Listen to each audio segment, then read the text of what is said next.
Ebrahim Raisi ہیلی copter حادثے میں جاں بحق ہو گئے ہیں اور ایرانی وزیر خارجہ بھی ہیلی کاپٹر حادثے میں جاں بحق ہو گئے ہیں۔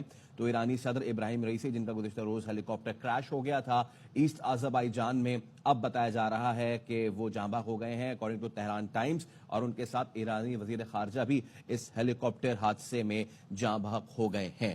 تو یہ افسوسناک خبر ہمارے سامنے آ رہی ہے۔ آفیشلی تو اسے ابھی نہیں کہا جا سکتا، لیکن بی بی سی رپورٹ کر رہا ہے جس کی اپنی اوتھینٹسٹی ہے۔ تہران ٹائمز رپورٹ کر رہا ہے، بتایا جا رہا ہے کہ ایرانی صدر ابراہیم رئیسی ہیلی کاپٹر حادثے میں جاں بحق ہو گئے ہیں۔ ایرانی وزیر خارجہ بھی ہیلی کاپٹر حادثے میں جاں بحق ہو گئے ہیں۔ سو یہ خبر اب ہمارے سامنے آ رہی ہے۔ گزشتہ روز یہ خبر سامنے آئی تھی کہ ایرانی صدر اپنے وفد کے ہمراہ گئے تھے ڈیم کا افتتاح کرنے، ان کا ہیلی کاپٹر لاپتہ ہو گیا ہے، اس کی تلاش جاری تھی اور کسی بھی قسم کے ایسے کوئی سگنل نہیں ملے جس سے یہ پتہ چلتا